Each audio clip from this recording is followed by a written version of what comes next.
Hello guys. അപ്പോൾ ഇന്നത്തെ video എന്താണെന്ന് വെച്ചാൽ കുറച്ച് എല്ലാവർക്കും ഇല്ലെങ്കിലും കുറച്ച് പേർക്കെങ്കിലും എന്താ പറയുക റിലേറ്റ് ചെയ്യാൻ പറ്റുന്ന ഒരു കാര്യമാണ്. ആൻഡ് നമുക്ക് കൂടുതൽ ഇൻട്രസ്റ്റ് തരാണ്ട് വീഡിയോയിലേക്ക് കിടക്കാം അല്ലേ? ഓക്കെ, അപ്പോൾ സംഭവം ഇത്രയേ ഉള്ളൂ. ഞാനിപ്പോൾ പഠിക്കുന്നത് ബിടെക് ആണെന്ന് അറിയാമല്ലോ. BTech computer science with cyber security ആണ് എൻ്റെ കോഴ്സ്.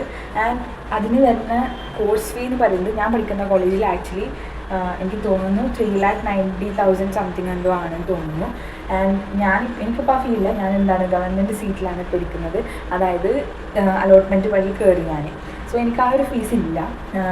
ഓൺലി ഹോസ്റ്റൽ ഫീസും ട്രാവലിംഗ് എക്സ്പെൻസും മാത്രമേ ഉള്ളൂ. വേറെ ഒരു ഫീ എൻ്റെ കയ്യിലില്ല. എനിക്ക് കൊടുക്കേണ്ട പേ ചെയ്യേണ്ട കാര്യമില്ല അവിടെ. അപ്പോൾ ഇത് പറയുന്നതിന് മുന്നേ, അതായത് ഞാൻ എൻ്റെ ഒരു +2 കഴിഞ്ഞ് നിൽക്കുന്ന സമയത്ത് കുറച്ച് പേര്, എല്ലാവരും ഇല്ല, കുറച്ച് പേര്, ഞാൻ ആദ്യം എനിക്ക് എൻജിനീയറിങ് എങ്ങനെ എൻ്റെ ഒരു ജേണി ഞാൻ പറഞ്ഞുതരാം. ലൈക്ക് ഞാൻ ആദ്യം വിചാരിച്ചിരുന്നത് എൻ്റെ ഫീൽഡ് എന്ന് പറയുന്നത് IT ആണെന്ന് തന്നെയാണ്. അത് എനിക്ക് ഒരു പ്രശ്നമുണ്ടായിരുന്നില്ല. എനിക്ക് എന്ത് ഇതെടുത്താലും കുഴപ്പമില്ല, എൻജിനീയർ ആവണം എന്നുള്ളൊരു മൈൻഡിൽ മുന്നേ ഉണ്ടായിരുന്നു. ഞാനൊരു എന്താ പറയുക, ഒരു 5ാം ക്ലാസ് ആ ടൈമിലൊക്കെ ഉണ്ട് എനിക്കത്. അപ്പോൾ എൻജിനീയർ ആവണം എന്നുള്ളത്. ഓക്കെ, അപ്പോൾ അങ്ങനെയായിരുന്നു എൻ്റെ മൈൻഡ്. പിന്നെ അതിങ്ങനെ 10ാം ക്ലാസ്സൊക്കെ ആകുമ്പോഴത്തേനും അത് മാറി. 10ന് മുന്നേ തന്നെ എനിക്ക് ആർമിയിൽ ചേർന്നാൽ കൊള്ളാമെന്നുണ്ടായി. പിന്നെ അത് കഴിഞ്ഞ് 10 കഴിഞ്ഞപ്പോൾ എനിക്കൊന്ന് ഏവിയേഷൻ ഫീൽഡിലേക്ക് തിരിഞ്ഞാലോന്നായി. അപ്പോൾ ഇതൊക്കെ ഭയങ്കര മിക്സ്ഡ് അപ്പായി. അത് എല്ലാവർക്കും ഉണ്ടാവുമല്ലോ. ഇതിൽ +2 +1 10th പിള്ളേർക്ക് എല്ലാവർക്കും ഉണ്ടാകുന്ന സംഭവം തന്നെയാണ്. നോർമലി എനിക്കും ഉണ്ടായി. അപ്പോൾ ഞാൻ പറയുന്നത് ഇത്രയേ ഉള്ളൂ. ഓക്കെ, അപ്പോൾ എന്താ പറയുക, അപ്പോൾ അങ്ങനെയായിരുന്നു. ഞാനപ്പോൾ എൻ്റെ ഇവിടെ വീടിൻ്റെ അടുത്ത് കുറച്ച് പേരുണ്ട്. അപ്പോൾ അവരിങ്ങനെ എൻ്റെ അടുത്ത് എല്ലാവരും നോർമലി ചോദിക്കുന്ന പോലെ എന്താ മോളെ +2 കഴിഞ്ഞിട്ട് ചെയ്യുന്നത് എന്നെൻ്റെ അടുത്ത് കുറച്ച് പേര് ചോദിച്ചു. അതിൽ വളരെ വിരളമായ കുറച്ച് പേര് എന്താ പറയുക, നമ്മളതിനെ ഒരുമാതിരി ജഡ്ജ് ചെയ്തിട്ട് സംസാരിക്കുക. ലൈക്ക് ഞാൻ എന്താ ഉണ്ടായെന്നുള്ള സിനാരി പറഞ്ഞുതരാം. അതിന് മുന്നേ ഞാൻ എൻ്റെ ഒരു സിറ്റുവേഷൻ ഞാൻ പറഞ്ഞുതരാം. ലൈക്ക് എൻ്റെ വീടെന്ന് പറയുന്നത് അത്ര ഫുള്ളി ഫേർണിഷ്ഡ് പണി കഴിഞ്ഞ വീടൊന്നുമല്ല. എൻ്റെ വീട്ടിൽ ഇപ്പോഴും പണി ബാക്കി പെൻഡിങ് ഇനിയും കിടക്കുന്നുണ്ട്. ആൻഡ് ഓൾസോ എൻ്റെ വീട്ടിൽ അച്ഛൻ മാത്രമാണ് പണിക്ക് പോകുന്നത്, വേറെ ആരുമില്ല. എനിക്ക് ഞാൻ പറഞ്ഞ് കേൾക്കുന്നുണ്ടോയെന്ന് അറിയില്ല, വണ്ടി കൊടുത്ത് പോകുന്നതുകൊണ്ടാണ്. ഓക്കെ, അപ്പം അങ്ങനെയുള്ളപ്പോൾ എന്താണ്, അച്ഛൻ്റെ സൈഡിൽ നിന്ന് മാത്രമേ നമുക്ക് വലിയ ഇൻകം കിട്ടാനുള്ളൂ. അപ്പോൾ ഇവരെൻ്റെ അടുത്ത് എന്താ പറയണമെന്ന് വെച്ചാൽ, ഈ ഇത്രയും വലിയ എക്സ്പെൻസുള്ള കോഴ്സൊന്നും ചെയ്യണ്ട, ഇങ്ങനെ ബിടെക്കിന് പോകണം, ആദ്യം ഏവിയേഷന് പോകണമെന്ന് പറഞ്ഞു. ഏവിയേഷന് പോകുമ്പോഴത്തേനും എനിക്ക് ക്യാബിൻ ക്രൂ ആവാൻ അങ്ങനെ അതിൻ്റെ ഹൈറ്റ് എനിക്കില്ല. ക്യാബിൻ ക്രൂ ആവാനുള്ള ഹൈറ്റ് എനിക്കില്ല. അതുകൊണ്ട് ക്യാബിൻ ക്രൂ ആവാനുള്ളതല്ല എൻ്റെ ഡ്രീം. എൻ്റെ ഡ്രീം പൈലറ്റ് ആവുക എന്നുള്ളതായിരുന്നു. ഞാൻ ലേറ്റർ എനിക്കത് മനസ്സിലായി അതിൻ്റെ ഫീൽഡ് അല്ലാതെ. കാരണം എന്താണെന്ന് വെച്ചാൽ വേറെ വേറെ കാര്യങ്ങളുണ്ട്, പൈസ മാത്രമല്ല, അല്ലാത്ത കുറേ കാര്യങ്ങൾ എനിക്ക് മീറ്റ് ചെയ്യാൻ പറ്റില്ല ഒരു പൈലറ്റിൻ്റെ റിക്വയർമെൻറ്റ്സിൽ. സോ അതുകൊണ്ടാണ് ഞാൻ ആക്ച്വലി അതിലേക്ക് വേണ്ടാച്ചത്.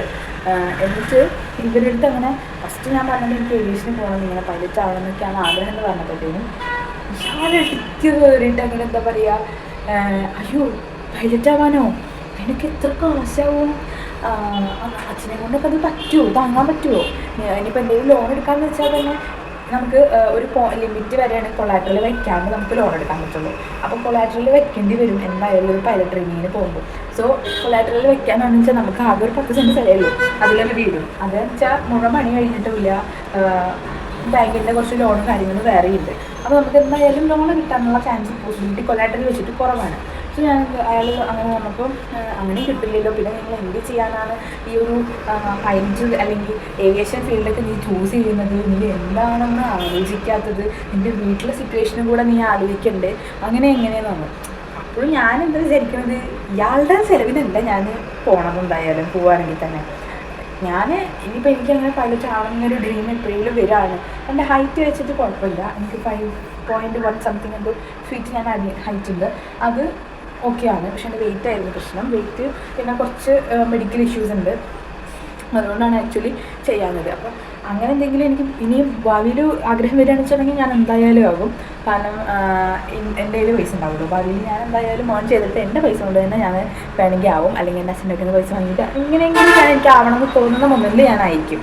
അത് എന്താ പറയുക, ഇയാൾ വന്നിട്ട് ഇങ്ങനെ പറഞ്ഞപ്പോൾ ഞാൻ വിചാരിച്ചു ഇനിയിപ്പോൾ അപ്പം ഒരു മൊമെൻറ്റിൽ ആലോചിച്ചപ്പോൾ ഞാൻ ചെയ്യുന്നത് ശരിയാണോ, അച്ഛനത് അഫോർഡ് ചെയ്യാൻ പറ്റുമോ എന്നൊക്കെ ഞാൻ ആലോചിച്ചു. ഞാൻ അച്ഛനടുത്ത് പോയി ചോദിച്ചു. അച്ഛനടുത്ത് പോയി ചോദിച്ചപ്പോൾ അച്ഛൻ പറഞ്ഞത് എന്താണ്, നിനക്ക് എന്താ ഇഷ്ടമുള്ള വെച്ചാൽ നീ അത് ചെയ്യുക. കാരണം എൻ്റെ ഫാമിലി എന്നെ ഒരു കാര്യത്തിനും ഫോഴ്സ് ചെയ്തിട്ടില്ല, എസ്പെഷ്യലി പഠിക്കേണ്ട കാര്യത്തിനും ഒന്നിനും. എനിക്ക് +1 ബയോ സയൻസ് കിട്ടിയപ്പോൾ തന്നെ എനിക്ക് കമ്പ്യൂട്ടർ സയൻസ് ആണ് വേണ്ടത്. ബയോ എനിക്ക് തീരെ താല്പര്യമില്ലാത്തതുകൊണ്ട് കമ്പ്യൂട്ടർ സയൻസ് വേണമെന്ന് പറഞ്ഞപ്പോൾ മാനേജ്മെൻറ്റിലായാലും കുഴപ്പമില്ല, അതിൽ തന്നെ അഡ്മിഷൻ എടുത്താൽ മതി എന്ന് പറഞ്ഞത് അവരാണ്. ഓക്കെ, അപ്പോൾ അതുകൊണ്ട് എൻ്റെ കാര്യത്തിന് എൻ്റെ ഇഷ്ടത്തിനൊക്കെയാണ് അവർ നിൽക്കൽ. പിന്നെ ഈ നേരം വരെ അങ്ങനെ തന്നെയാണ് നിൽക്കൽ. ഓക്കെ, അപ്പോൾ അതുകൊണ്ട് നല്ല കാര്യങ്ങൾ കിട്ടോ അതും വേണം പറയാൻ. എന്നിട്ട് ഇയാളിങ്ങനെ പറഞ്ഞപ്പോഴത്തേക്കും ഞാൻ അങ്ങനെയൊക്കെ പറഞ്ഞപ്പോൾ ഞാൻ ഓക്കെ. അപ്പോൾ അയാൾ പറയുകയൊക്കെ ഞാൻ അങ്ങനെ കേട്ട് നിന്ന്, ലൈക്ക് നീ വല്ല ചെറിയ കോഴ്സ് എന്തെങ്കിലും എടുക്കും, ഇപ്പോൾ ലാബോ അല്ലെങ്കിൽ ഡിപ്ലോമ പോലത്തെ എന്തെങ്കിലും കോഴ്സ് എടുത്തിട്ട് പെട്ടെന്ന് തീർന്ന് വേഗം ജോലി കിട്ടുന്ന കോഴ്സ് എന്തെങ്കിലും എടുക്കുക എന്നോട് പറഞ്ഞു. അപ്പം ഞാൻ വിചാരിച്ചു മേ ബി അയാളുടെ അച്ഛൻ്റെ ഫിനാൻഷ്യൽ കണ്ടീഷൻ കണ്ടിട്ട് എന്തായിരിക്കും അങ്ങനെ ആകുമ്പോൾ പെട്ടെന്ന് ജോലി കിട്ടാനുള്ള ചാൻസ് ഉണ്ടല്ലോ. അപ്പോൾ എനിക്ക് കുറച്ച് ഏൺ ചെയ്തിട്ട് എനിക്ക് എൻ്റെ ഫാമിലിക്കും കുറച്ച് കോൺട്രിബ്യൂട്ട് ചെയ്യാം, ഇനി എൻ്റെ പഠിത്തത്തിന് വേണമെങ്കിൽ എനിക്കത് പിന്നെ യൂസ് ചെയ്യാം എന്നുള്ളൊരു മൈൻഡായിരുന്നു എനിക്ക്.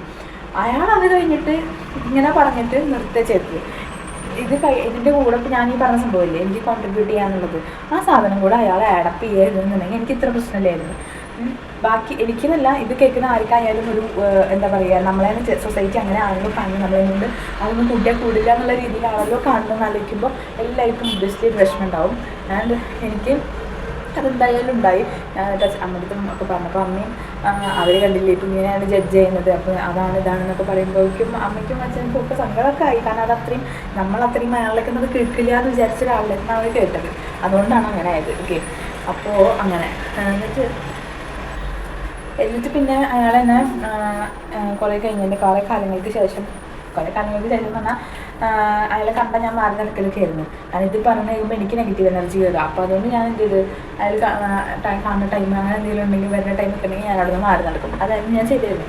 ഓക്കെ, എന്നിട്ട് പിന്നെ ആൾ എന്താ പറയുക, ഒരു ദിവസം വീടിൻ്റെ ഫ്രണ്ടിൽ കൂടെ പോകുന്ന ടൈമിൽ അമ്മേൻ്റെ അടുത്ത് ചോദിച്ചു ഞാൻ എന്താ ചെയ്യുന്നത്, ഞാൻ എന്താണ് +2 കഴിഞ്ഞല്ലോ. അതിനുശേഷം ഞാൻ എന്നെ പിന്നെ കണ്ടില്ല. +2 കഴിഞ്ഞിട്ടൊരു ഒരാഴ്ച 2 ആഴ്ചയൊക്കെ ആയിരിക്കും എന്നെ അയാൾ കണ്ടിട്ടുണ്ടാവുള്ളൂ. അത് കഴിഞ്ഞതിന് ശേഷം പിന്നെ എന്നെ കണ്ടിട്ടുണ്ടാവില്ല, ഇപ്പോഴും കണ്ടിട്ടൊന്നുമില്ല തോന്നുന്നു. എന്നിട്ട് എൻ്റെ അമ്മയുടെ അടുത്ത് ചോദിച്ചു മോൾ എന്താ ചെയ്യുന്നത്, മോൾ എന്തിനാണ് ചേർന്നത് എന്ന് ചോദിച്ചു. അമ്മ പറഞ്ഞ് ബിടെക്കിന് തന്നെയാണ്. അപ്പോൾ ബിടെക്ക് ചേർന്നു എന്ന് പറഞ്ഞു. അപ്പോൾ അയ്യോ ബിടെക്കാ, എത്ര രൂപയാവും അതിന്, 4 ലക്ഷം മിനിമം എന്തായാലും വേണ്ടേ, എന്ത് ചെയ്യും നിങ്ങൾ, അങ്ങനെയാണ് ഇങ്ങനെയാണ് എന്നൊക്കെ ചോദിച്ചിട്ട് അയാൾ പറഞ്ഞിട്ട് അയാൾ ഇതാക്കാം.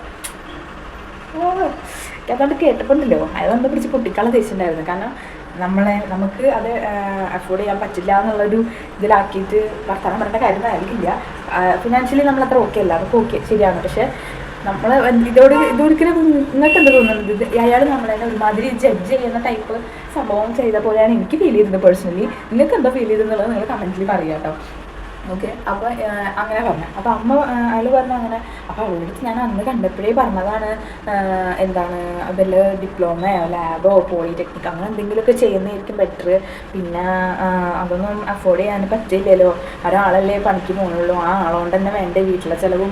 കുട്ടികൾ 2 പേരും പെൺകുട്ടികളാണ്. അപ്പോൾ 2 പേരുടേതും ചെയ്യാൻ ഒരാൾ തന്നെ വേണ്ടേ, അപ്പോൾ എന്താ ചെയ്യുക നിങ്ങൾ, അങ്ങനെ ഇങ്ങനെയെന്നൊക്കെ പറഞ്ഞപ്പോൾ ലാസ്റ്റ് അമ്മ പറഞ്ഞ് അവൾ ഗവൺമെൻറ് സീറ്റിലാണ് പഠിക്കുന്നത്, അവൾക്ക് അലോട്ട്മെൻറ്റിൽ കിട്ടിയെന്ന് പറഞ്ഞപ്പോൾ അയ്യോ ഗവൺമെൻറ് സീറ്റിലാ, അയ്യോ അതിനോട് പറയണ്ടേ എന്നൊക്കെ പറഞ്ഞിട്ട് അപ്പോഴത്തേനും പെട്ടെന്ന് എന്താ പറയുക ആ ഒരു ടോൺ അങ്ങോട്ട് മാറ്റി. എന്നിട്ട് പറയാണ് അവൾക്ക് നന്നായി എന്ന് പറയുമോ, എന്തായാലും ഇതേപോലെ പഠിക്കാൻ പറയുമോ, അങ്ങനെയാണ് ഇങ്ങനെയാണെന്നൊക്കെ പറഞ്ഞു.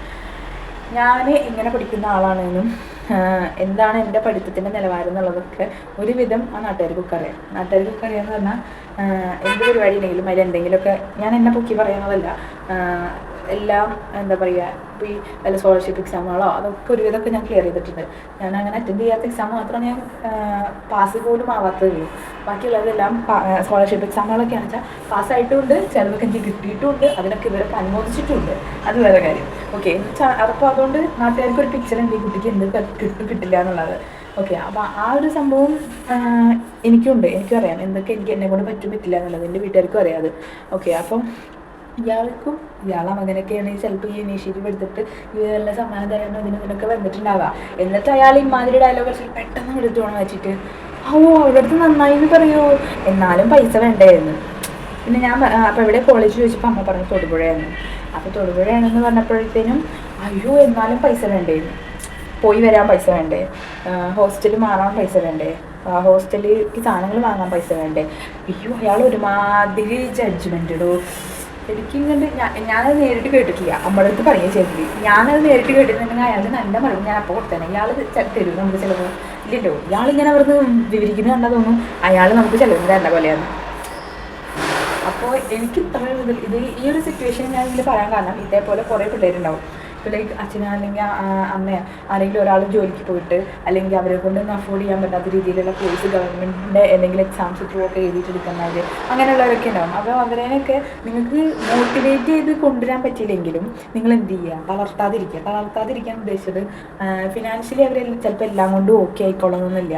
പക്ഷെ അവരുടെ ആ ഒരു എന്താ പറയുക കുഞ്ഞിയ ഫാമിലിയിൽ പോലും അവർ ഭയങ്കര സന്തോഷം കണ്ടെത്തുന്നുണ്ടാവും. സോ നിങ്ങൾ എന്ത് ചെയ്യുക, അങ്ങനെ നിങ്ങൾ ഞാൻ ഉദ്ദേശിക്കുന്നത് ഇങ്ങനത്തെ ആൾക്കാരുടെ അടുത്ത് അതുപോലെ ഇങ്ങനെ ഇതിനായിട്ട് നടക്കുന്ന കുറച്ച് ആൾക്കാരുണ്ടാവുമല്ലോ, പരിദൂഷണക്കാർ. നാട്ടുകാരാണത് മെയിൻ. വീട്ടുകാരെ പിന്നെ പറയേ വേണ്ട. വീട്ടുകാർ പിന്നെ അത്രയ്ക്ക് അങ്ങോട്ട് നാട്ടുകാരുടെ അത്ര പീക്കിലേക്കില്ലെങ്കിലും ഉണ്ട്. അതൊക്കെ പറഞ്ഞിട്ട് കാര്യമില്ല. ഞാൻ എന്താ പറയുക, നമ്മുടെ എത്ര ഈ ഒരു സംഭവമില്ലേ, നായൻ്റെ വാല് കുഴലിട്ട് നിർത്താൻ നോക്കിയാലും ചുരുണ്ടിട്ട് തന്നെ ഇരിക്കുക എന്ന് പറയുന്നത് ആ സംഭവം പോലെയാണ് ഈ നാട്ടുകാർ. ഞാനെല്ലാം കൊണ്ടും പെർഫെക്റ്റാന്നല്ല പറയുന്നത്. ഇവർക്ക് ഒരാളെ കിട്ടിയാൽ ആ ആളുടെ കുറ്റം കുറവും ഗതികേടുകളും കാര്യങ്ങളൊന്നും പറഞ്ഞില്ലെങ്കിൽ സമാധാനമില്ല. എന്നിട്ട് ഇവരെന്ത് ചെയ്ത് ഗവൺമെൻറ് സീറ്റാന്ന് പറഞ്ഞപ്പോഴത്തേനും ഇങ്ങനെ പറഞ്ഞിട്ട് ആ ആൾ പിന്നെ ഹോസ്റ്റൽ ഫീസിൻ്റെ കാര്യത്തൊക്കെ പറഞ്ഞിട്ട് ഇങ്ങനെ പറഞ്ഞു. എനിക്കത് വന്നിട്ടുണ്ട് ഒരു ദേഷ്യം. അപ്പോൾ എനിക്ക് ഞാൻ നേരത്തെ പറഞ്ഞില്ല അതുപോലെ തന്നെ പറയാനുള്ളൂ. ഇങ്ങനെ പാവപ്പെട്ട വീട്ടിൽ നിന്ന് വരുന്നവർ ഒക്കെ ഉണ്ടാവും. അപ്പോൾ അവരേനൊക്കെ ആ ഒരു കണ്ണിൽ കൂടെ കാണാണ്ട് ഓ ആ കുട്ടി ഇത്രയും വരെ എത്തിയില്ലേ എന്നുള്ള ലെവലിൽ അവരേനൊന്ന് എന്താ പറയുക കൺഗ്രാറ്റുലേറ്റ് ചെയ്യേ അല്ലെങ്കിൽ അവരെന്നെ മോട്ടിവേറ്റ് ചെയ്യുക, അതൊന്നും ചെയ്തില്ലെങ്കിലും കുഴപ്പമില്ല. ഒന്ന് അവരെന്നെ എന്താ പറയുക തളർത്തുന്ന രീതിയിലുള്ള വർത്തമാനങ്ങൾ അങ്ങനത്തെ കാര്യങ്ങളൊക്കെ ഒന്നും പറയാതിരിക്കുക പ്ലീസ്. ഇതൊരു അപേക്ഷയായിട്ട് കൂട്ടിയാൽ മതി. കാരണം നമ്മളുടെ സിറ്റുവേഷൻ എന്താണെന്നുള്ളതും നമ്മളെന്ത് കൂടെയൊക്കെയാണ് സഫർ ചെയ്യുന്നത് എന്നുള്ളതൊന്നും ഈ നാട്ടുകാർക്കോ വീട്ടുകാർക്കോ വേറെയുള്ള വീട്ടുകാർക്ക് കിട്ടും. നമ്മളെ വീട്ടിലുള്ളവർക്കല്ല വേറെയുള്ള വീട്ടുകാർക്കോ ഒന്നും അറിയില്ല. ഇല്ലല്ലോ, നമുക്ക് മാത്രമേ അറിയുള്ളൂ. നമുക്ക് നമ്മുടെ ഫാമിലിയിലുള്ള നമ്മളുടെ ആ വീട്ടിൽ താമസിക്കുന്ന ആൾക്കാർക്ക് മാത്രമേ അറിയുള്ളൂ നമ്മുടെ സഫറിങ്സ് എന്താണ്, നമ്മളുടെ കാര്യങ്ങൾ ബുദ്ധിമുട്ടുകളും കാര്യങ്ങളൊക്കെ എന്താണെന്നുള്ളത്. അപ്പോൾ നിങ്ങൾ എന്ത് ചെയ്യുക, അങ്ങനെയൊന്നും ചെയ്യാതിരിക്കുക. ഞാൻ ഒരിക്കലും ഒരു കുട്ടിയുടെ ഇതുവരെയും ഞാൻ +2 കഴിഞ്ഞ് ഞാൻ ഇതുവരെയും ഒരു കുട്ടിയുടെ അടുത്തും ആ കുട്ടിയുടെ പൈസയുടെ പേരിൽ ആ കുട്ടിയുടെ കളറിൻ്റെ പേരിൽ അങ്ങനെ ഒന്നും ഞാനൊരു ഡിസ്ക്രിമിനേഷൻ കാട്ടിയിട്ടില്ല. ആൻഡ് ഓൾസോ അവരുടെ അടുത്ത് ഇങ്ങനെ പറഞ്ഞിട്ടില്ല നിങ്ങൾക്ക് അത്ര കാശിലുള്ളൂ നിങ്ങൾക്ക് ഇത്ര കാശിലുള്ളൂ പറഞ്ഞിട്ടില്ല. കാരണം എനിക്ക് എൻ്റെ കയ്യിൽ ഉള്ളതും കൂടെ ചിലപ്പോൾ ഇല്ലാണ്ടാവാൻ നിമിഷ നേരം മതി. ഒന്നും വേണ്ട, ഒരു മാറാരോഗം വന്ന് നമുക്കൊരു സർജറി ചെയ്യണം. വീട്ടിലുള്ളതും ഇല്ലാത്തതും ഒക്കെ ഉള്ളതും കൂടെ പൊറുക്കി കൂട്ടി കൊടുക്കല്ലേ പാകുള്ളൂ. അല്ലാണ്ട് നമ്മളിലേക്ക് വേറെ വല്ലതും ഉണ്ടോ? അതേപോലെയൊക്കെ തന്നെ മനുഷ്യന്മാരെ കാര്യമുള്ളൂ. പക്ഷെ ഇതൊന്നും ആരും ശ്രദ്ധിക്കണമില്ല ചിന്തിക്കണമില്ല. എന്നിട്ടാണ് ഇങ്ങനെ കിടന്ന് എനിക്ക് ഇങ്ങനെ ഇത്രയൊന്നല്ല എനിക്ക് ശരിക്കും പറയാനുള്ളൂ. പിന്നെ അപ്പുറത്തേക്ക് കുറേ കാര്യങ്ങളുണ്ട്. പിന്നെ യൂട്യൂബ് ആയതുകൊണ്ട് ഇതൊരു നല്ലൊരു പ്ലാറ്റ്ഫോം ആയതുകൊണ്ട് മാത്രം ഞാനിതിങ്ങനെ നിർത്തുന്നു.